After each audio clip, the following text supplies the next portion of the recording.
अब आपने 2-3 दफ़ा ज़िक्र किया है बरतानिया का, तो आप इमरान खान साहब से मिलना भी चाहते थे। उस ज़माने में आपने कहा था इमरान रियाज से कि मेरी मुलाकात करवा दें। उन हजरत बगोड़ा साहब की इस डॉक्ट्रिन को वैसे ही खत्म कर दूंगा एक जुमले से। अगर मैं खुद इस्टेब्लिशमेंट का छोड़ा हुआ मोहरा था, तो मुझे खान साहब से मिलने के लिए बगोड़ा साहब की जरूरत थी। मुआशरे के अंदर सब कुछ हो रहा है, नाइंसाफी है, लोगों को इंसाफ नहीं मिलता, खालिश दूध नहीं मिलता, औरतों को उनका राइट नहीं मिलता विरासत में। उस पे जो हमारा मजहबी तबका उतने जोशो खरोश से नहीं बोलता। बिल्कुल बोलना चाहिए, मैं तो वक्तन फक्तन बोलता रहता हूँ कि क्या इस्लाम में इस्तिस्ना की कोई गुंजाइश है? कोई शख्स भी इस्तिस्ना इस्लाम में नहीं ले सकता, चाहे वो खलीफातुल मुस्लिमीन हो, चाहे वो आर्मी चीफ हो, चाहे वो प्राइम मिनिस्टर हो या प्रेसिडेंट हो। हमारे एक भाई हैं जो कि इंग्लैंड में बैठे हुए हैं, जिनका काम खान साहब के ऊपर डॉलर कमाना है। तो आप समझते हैं कि इमरान खान जो जेल में है वो अपने उसने कोई इतने बड़े जुराइम किए हैं कि उसके साथ ये सलूक किया जाए, या फिर इस वक्त वो सिस्टम को काबिल कबूल नहीं है? हमारे हुक्मरानों को भी चाहिए जब ये हुकूमत में बैठे होते हैं तो अपने लिए कोई ऐसे कमजोर पॉइंट ना छोड़ें। आपको जो है लॉन्च किया गया है इमरान खान साहब के खिलाफ था। होता यह है कि लोग अपनी मर्जी की कोई चीज उठाते हैं और किसी के बारे में इस तरह की बात कर देते हैं। आप अस्सलाम वालेकुम जी, उम्मीद है कि आप सब लोग खैरियत से होंगे। इंजीनियर मोहम्मद अली मिर्जा साहब हमारे साथ मौजूद हैं। सर आपका बहुत बहुत शुक्रिया, थैंक यू सो मच, आपने हमारे लिए टाइम निकाला। जो कुछ हो रहा है, जिस तरह मुकदमात चल रहे हैं, जो अदालतों में जिस लेवल का इंसाफ हो रहा है, एक जो तनकीद है, मैं सिर्फ आपकी जात की बात नहीं कर रहा हूँ, ओवरऑल जो मजहबी तबका है उसको औरत के पर्दे में, गाने में फहशी नजर आ जाती है, दीगर चीजें नजर आ जाती हैं, लेकिन जो मुआशरे के अंदर सब कुछ हो रहा है, नाइंसाफी है, लोगों को इंसाफ नहीं मिलता, खालिश दूध नहीं मिलता, औरतों को उनका राइट नहीं मिलता विरासत में। उस पे जो हमारा मजहबी तबका उतने जोशो खरोश से नहीं बोलता। बिल्कुल बोलना चाहिए, मैं तो वक्तन फक्तन बोलता रहता हूँ। और जब भी पॉडकास्ट में मुझसे क्वेश्चन किया जाता है, आप आज कोई मुझसे पूछना चाहें स्पेसिफिकली चीजें, तो मैं इंशाअल्लाह ताला उसके ऊपर गुफ्तगू करूंगा। उसकी वजह है कि मैंने तो किसी पॉलिटिकल पार्टी की लाइन लेनी ही नहीं है ना। होता यह है कि लोग अपने मतलब के बयानात उठाते हैं और रंग भरने की कोशिश करते हैं। मैं मिसाल के तौर पे आपको अभी रिसेंट एक मिसाल देता हूं। मैं 3-4 पॉडकास्ट में गया जिसमें मुझसे एक ही सवाल हुआ कि क्या इस्लाम में इस्तिस्ना की कोई गुंजाइश है? तो मैंने सारे प्रोग्रामों में वो हदीस बयान की, बुखारी और मुस्लिम की, कि नबी इस्लाम ने फरमाया कि अगर मेरी बेटी फातिमा भी चोरी करते तो मैं उसके भी हाथ कटवाता। इस हदीस को बुनियाद बना के मैंने कहा कि कोई शख्स भी इस्तिस्ना इस्लाम में नहीं ले सकता, चाहे वो खलीफातुल मुस्लिमीन हो, चाहे वो आर्मी चीफ हो, चाहे वो प्राइम मिनिस्टर हो या प्रेसिडेंट हो। मैंने ये बिल्कुल वाज़ेह तौर पर गुफ्तगू की। उसके बावजूद हमारे एक भाई हैं जो कि इंग्लैंड में बैठे हुए हैं, जिनका काम खान साहब के ऊपर डॉलर कमाना है, उन्होंने मेरे बयान को आउट ऑफ कॉन्टेक्स्ट पेश किया और वो देखकर वो बयान पढ़ रहे हैं जो सियासत डॉट पीके के ऊपर मेरा वो बयान लगा हुआ था और उसके आगे लिखा था कि मैं इसे जायज नहीं समझता। उन्होंने ऊपर वाला हिस्सा पढ़ा जो मैं के मुखालिफ की दलील के तौर पर पेश कर रहा था कि उनका दावा यह है लेकिन हम इसे दुरुस्त नहीं समझते। उन्होंने उनका दावा पढ़ा और कहा कि इंजीनियर साहब देखें, इस्तिस्ना को सपोर्ट कर रहे हैं, इन्होंने तो अपना किबला ही बदल लिया। अब होता यह कि जो लोग खुद एस्टेब्लिशमेंट का आलाकार रह चुके हैं वो समझते हैं कि बाकी लोग भी ऐसे होंगे। मैं अपने आप को इस चीज से बुलंद समझता हूं कि मैं नाउज बिल्ला मिन जालिक किसी की लाइन लूं, क्योंकि मैंने अल्लाह ताला को जान देनी है। मैं जो हक बात है वो डंके की चोट के ऊपर करता हूं, मुस्तकबिल में भी करूंगा। बसंत के हवाले से मैंने जुर्रत की है ये बात करने की कि अगर पीटीआई ने बसंत को सेलिब्रेट करने को एक्सेप्ट कर लिया है तो ये आप कौन होते हैं पाबंदी लगाने वाले कि कोई शख्स अपने पॉलिटिकल लीडर की तस्वीर पतंग के ऊपर नहीं लगा सकता? ये नॉनसेंस बात है। तो मैं अगर स्टैब्लिशमेंट की या गवर्नमेंट की लाइन ले रहा हूं तो मैं ये बात कर रहा होता, और मैंने इमरान खान साहब का नाम लिया है बकायदा। तो ये लोग खुद से इसको रंग देते हैं। आप कोई सवाल पूछे इंशाअल्लाह ताला। और वो जो आपके दोस्त जिन्होंने आपसे कहा, जो सहाफी थे, उनसे भी मैं रिक्वेस्ट करूंगा कि मेरा कोई बयान मुझसे आकर पूछा जाए तो मैं इंशाअल्लाह ताला उसको जस्टिफाई करूंगा। अगर मैंने माजी में कोई बयान दिया है उसे भी जस्टिफाई करूंगा, हाल में जो है वो भी कॉन्टेक्स्ट के साथ जस्टिफाई करूंगा, और अगर कहीं गलती हुई तो मैं एलानिया माफी मांगूंगा। मसलन मैं आपके प्लेटफॉर्म से एलानिया माफी मांगता हूं कि मैंने गलती से खान साहब के 6 साल बताए थे, वो 6 नहीं थे, वो 7 थे, एक मैंने कम बताया था। ओपन एरिया मैंने जो बताया था एग्जैक्टली वही निकला है सलमान सफदर साहब की रिपोर्ट में 16/70 का, लेकिन उसमें फालतू एक और पैच निकल आया। मैं उसमें भी माजरत करता हूं, मैंने तो सिर्फ 16/70 की बात की थी, लेकिन उन्होंने कहा कि नहीं एक ग्रीन बेल्ट भी उसमें शामिल है, ऑलमोस्ट कोई 12/15 की या 12/20 की। तो मैं इस पे रुजू करता हूं कि मैंने वो एरिया भी काम बताया था, सेल भी एक काम बताया था, तो मैं आपके प्रोग्राम में माफी मांगता हूं। अब ये मेरी माफी मांगना भी इनको बुरा लगेगी, अब सलमान सफदर साहब की ट्रोलिंग ये शुरू कर देंगे। ठीक है, लेकिन जिस कंडीशन में देखें, जेल तो आपको भी पता है मिर्जा साहब, जेल ही होती है। और जी एक हाँ, जी हाँ। साबिक साबिक वजीर आजम की अब हालत ये हो गई है कि बताया जा रहा है कि 85% बिनाई एक आंख में नहीं है। और फिर इस मुल्क में जो मुकदमे होते हैं, आपके ऊपर भी मुकदमा है, बहुत सारे लोगों के ऊपर मुकदमात बनते हैं, उसमें कितना इंसाफ का ख्याल रखा जाता है वो भी हमारे सामने है, माजी में जी जी, दीगर ऐसे ही निजाम में। ऐसे ही तो ऐसे ही। आप समझते हैं कि इमरान खान जो जेल में है वो अपने, उसने कोई इतने बड़े जुराइम किए हैं कि उसके साथ ये सलूक किया जाए, या फिर इस वक्त वो सिस्टम को काबिल कबूल नहीं है तो इस वजह से वो सजा भुगत रहा है? पाकिस्तान में जितने पॉलिटिकल लीडर्स भी अंदर जाते हैं ना, उनके ऊपर जो मुकदमात बनाए जाते हैं ना जी, वो कानून की जबर जेर को देखकर तो अपने निजाम में बिल्कुल दुरुस्त बनाए जाते हैं, लेकिन उसके पीछे हकीकत ये नहीं होती है जो हमें सामने नजर आ रही होती है। और हकीकत उसके पीछे वही होती है कि जब तक एस्टेब्लिशमेंट के साथ ये लोग सेम पेज पे होते हैं, उस वक्त तक हुकूमत में होते हैं, और जैसे इनका एस्टेब्लिशमेंट से इख्तलाफ होता है तो एस्टेब्लिशमेंट जो है वो कोई नया घोड़ा मैदान में उतार देते हैं। तो ये तो एक पाकिस्तान की तारीख में होता चला आ रहा है, ये तो इसमें तो कोई दूसरी राय नहीं है। लेकिन हुक्मरानों को भी चाहिए, जिस तरह के नईम बुखारी साहब ने बड़ी अच्छी बात की थी 190 मिलियन पाउंड वाले केस में, कि मैंने खान साहब को कहा था कि सांप है, इसको हाथ न लगाना। हमारे हुक्मरानों को भी चाहिए, जब ये हुकूमत में बैठे होते हैं तो अपने लिए कोई ऐसे कमजोर पॉइंट ना छोड़ें कि उनके जाने के बाद उन चीजों को बुनियाद बनाया जाए। अब तोशा खाना का जो केस है, तोशा खाना में तो सैकड़ों लोगों ने गिफ्ट लिए हुए हैं, उन सब पे भी केसेस बनने चाहिए उसी उसूल के तहत। जी जी। अच्छा, इंजीनियर साहब, एक और चीज जो कही जाती है वो ये है कि जिस तरह आपने भी कहा कि जो एस्टेब्लिशमेंट को काबिल कबूल नहीं है, उनके मुकाबले में दूसरी सियासी पार्टियां भी लॉन्च की जाती हैं, दीगर भी जो माशरे के दीगर लोग हैं वो भी नजर आता है कि सम टाइम मुतहरिक है। और आप पे भी ये इल्जाम है कि आपको जो है लॉन्च किया गया है इमरान खान साहब के खिलाफ, ताकि आप नौजवानों में मकबूल हैं, नौजवान आपको सुनता है। तो आपने जो है वो कोई ऐसा बयानिया लिया है कि इमरान खान साहब की क्रेडिबिलिटी को डेंट डाला जाए। आप इस इल्जाम पे क्या कहेंगे? मैं वही कहूंगा कि जो आप हंस रहे हैं, मैं भी बस इस पे हंस ही सकता हूँ। कोई प्रैक्टिकली कोई चीज तो सामने लेके आते ना। खान साहब के साथ तो मेरी कोई इस एतबार से राइवलरी है ही नहीं है, ना बनती है। उसकी वजह यह कि वो एक पॉलिटिकल लीडर हैं और मैं दीनी प्लेटफॉर्म को लेके चल रहा हूँ।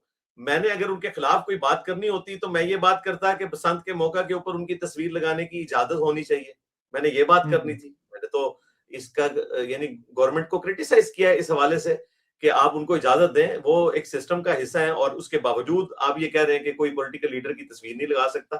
तो ऐसी कोई बात नहीं है, ये जनरल स्टेटमेंट है। होता यह है कि लोग अपनी मर्जी की कोई चीज उठाते हैं और किसी के बारे में इस तरह की बात कर देते हैं। आप देखें कि मेरे ऊपर ये इल्जाम लगा दिया बाज लोगों ने कि जी ये जो 295C मेरे पे कटवाई गई है तौहीन रिसालत की, नऊज बिल्लाह मिन ज़ालिक, तो ये भी एक बड़ी गेम का हिस्सा थी। अल्लाह ना करे जी किसी के साथ ये वाली गेम हो। मुझे बताएं कौन बेवकूफ होगा जो अपने ऊपर 295C कटवाएगा एस्टेब्लिशमेंट को या किसी पॉलिटिकल लीडर को खुश करवाने के लिए, कि अगर सुप्रीम कोर्ट भी आपको आजाद कर दे तो जो बाहर लाखों की तादाद में मुजाहिदे मिल्लत फिर रहे हैं आपको कत्ल करके जन्नत अपनी पक्की करवाने के लिए, इतना बड़ा रिस्क कौन ले सकता है जबकि वो भगोड़ा भी ना हो, वो अपने मुल्क में बैठा हुआ हो। या तो मैं यहां से ये सारी गेम डाल के यूरोप और अमेरिका में भाग जाऊं, वहां बैठ के मैं हराम के डॉलर कमाना शुरू कर दूं, झूठी खबरें दे के, फिर तो बात दुरुस्त हो। मैं तो पाकिस्तान में ही बैठा हूं। 295C से अभी तक मेरा केस जो है वो अदालत के अंदर है। कल को मुझे अदालत छोड़ भी दे, अवाम में जो बयानिया मौलवियों ने मेरे खिलाफ बनाया उसको कैसे कोई रिवर्स कर सकता है? इतना बड़ा रिस्क कोई ले सकता है? फिर मुझे तो जरूरत ही नहीं है। अल्लाह का शुक्र है कि मैं जेल में जाने के बाद मजीद मेरी आवाज जो है लोगों तक पहुंच रही थी। मुझे क्या जरूरत है किसी के लिए आलाकार बनने की? इसकी कोई दलील तो लेकर है। दलील जब भी कोई लेके आते हैं तो वो झूठी निकल आती है, हर चीज ही उलट पड़ जाती है।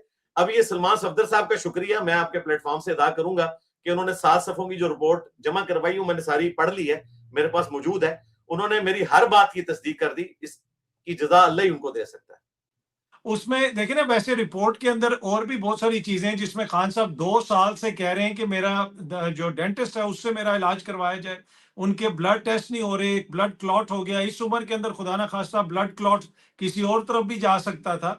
तो कुछ चीजें जो आप बताते रहे वो तो हैं, लेकिन जो ये पोर्ट्रे किया जाता है कि वो बड़ी मजेदार जिंदगी गुजार रहे ये हैं, तो मैंने क्या नहीं कहा ये कभी मजेदार जिंदगी, नाऊज़ बिल्लाह मिन ज़ालिक। मैं कहता हूँ नहीं, जी कोई आप शख्स, आपको आपको नहीं कह रहा मैं, हाँ हुकूमत जी, हाँ के जी, दोस्तों की कह रहा, हुकूमत के वो दोस्त जो बेवकूफ है है जी दोस्त, उनको तो शर्म करनी चाहिए, उन्होंने तो खुद जेलें काटी हुई हैं, उनको तो ये बात करते हुए 10 दफा सोचना चाहिए, शर्म करनी चाहिए।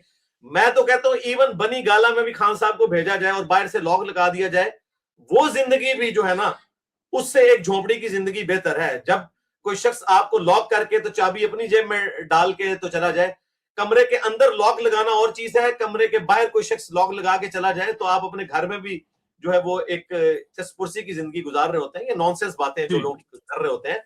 और रहा ये मामला, तो मैं फिर रिक्वेस्ट करूंगा पीटीआई के सपोर्टर्स से भी, और उनके वो यूट्यूबर जो पीटीआई के सपोर्टर्स को गुमराह करते हैं, कि इस वक्त सबसे पहले तो उस्मा खान से पूछना चाहिए कि जब वो मिलकर आई थी और उस वक्त फील्ड मार्शल साहब के हवाले से उन्होंने एक ट्वीट की जिसके बाद मुलाकातें बंद हुई, उस वक्त उन्होंने क्यों नहीं बताया कि 2 साल से ये दांतों का मसला भी है, बाकी सारे मसले भी हैं। उस वक्त उनको चाहिए था सबसे जुड़ी बात ये करते कि मेरे भाई की सेहत जो है वो कंप्रोमाइज हुई हुई है। जो आज आंटी इलीमा उस दिन रो रही थी, ये उस दिन आंटी उस्मा को रोना चाहिए था। मुझे बड़ी हैरानगी है कि ये कैसी बहन है कि बाहर निकल के वो पॉलिटिक्स पे बात कर रही है और अपने भाई की सेहत पे उस दिन उन्होंने बात नहीं की है। ये मेरे लिए मुअम्मा है। ये मौमा मैं हल करता हूँ, ये मौमा इसलिए है नहीं, इंजीनियर साहब आपने के नहीं हल खान, करना, ये उन्होंने हल करना है। नहीं मैं आपको थोड़ा सा कोशिश करता हूं थोड़ी सी।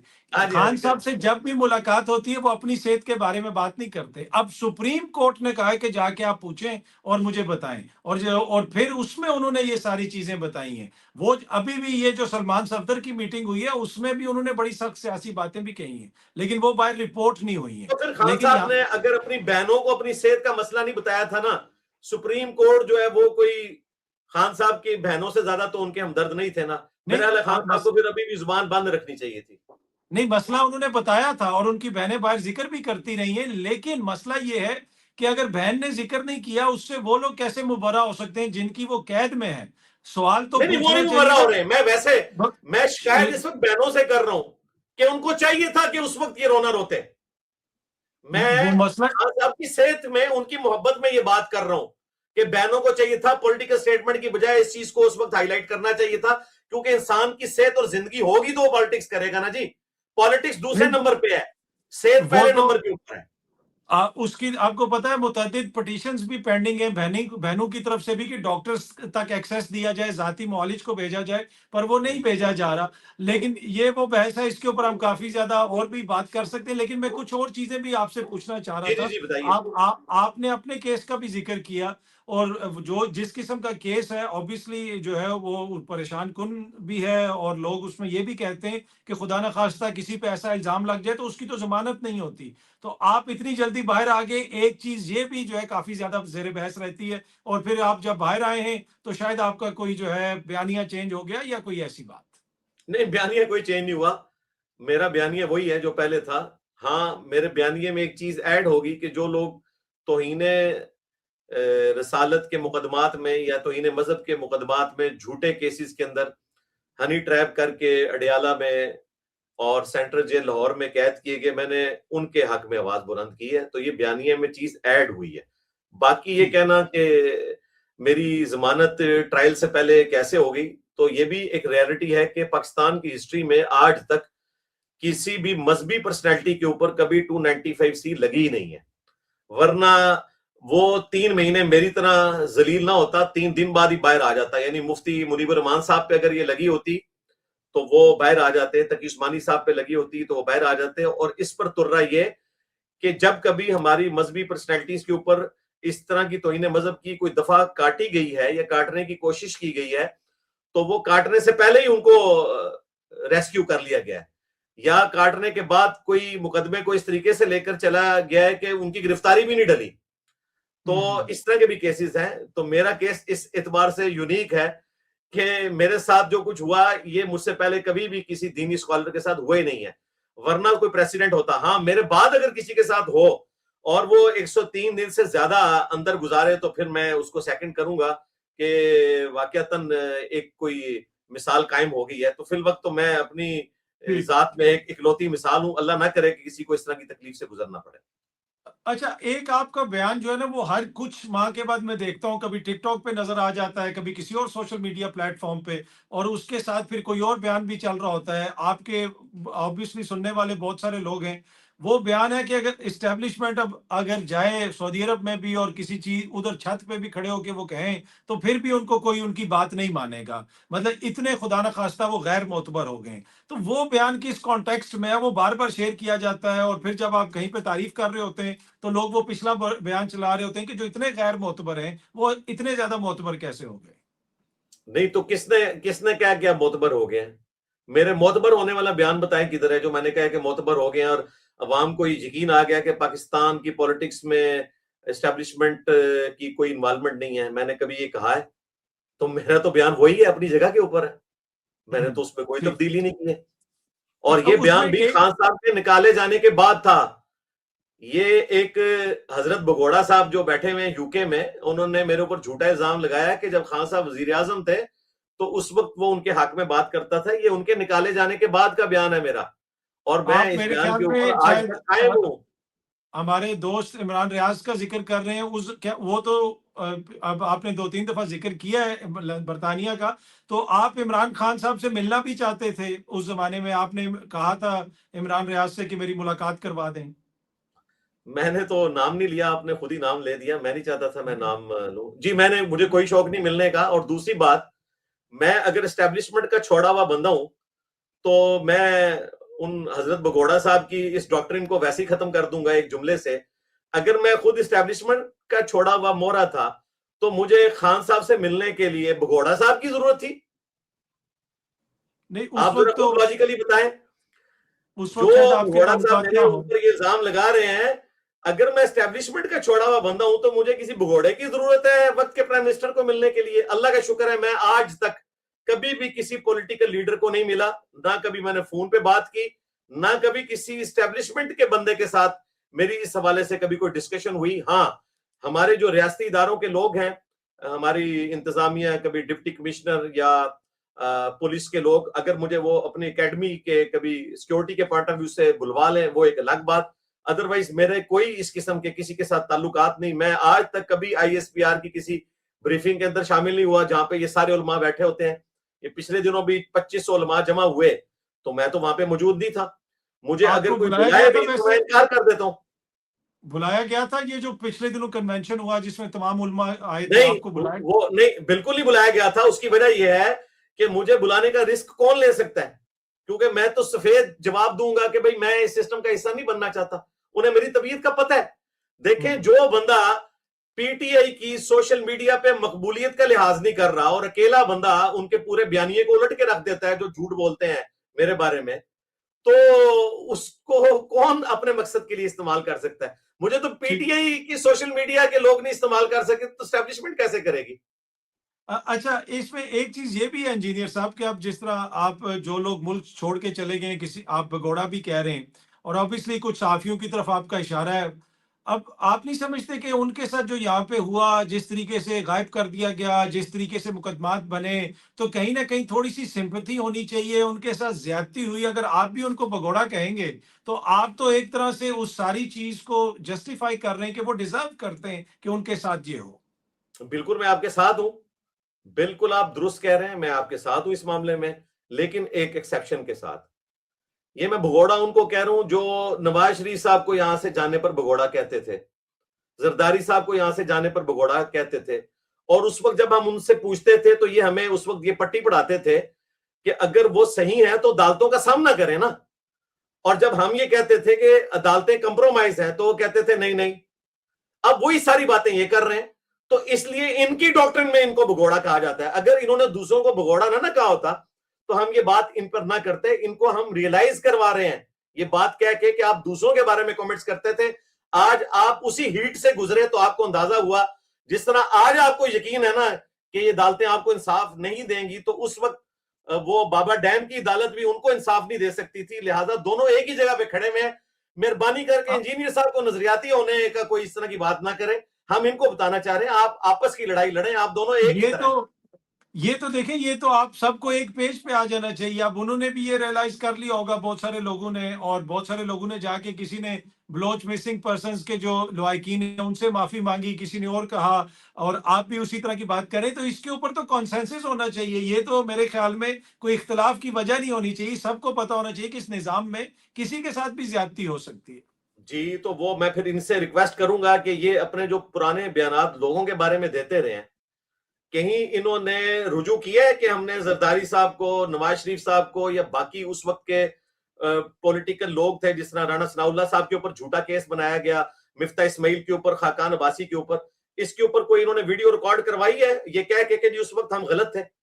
इंजीनियर मोहम्मद अली मिर्जा साहब, बहुत शुक्रिया sir, thank you so much आपके टाइम के लिए। जज़ाकल्लाह।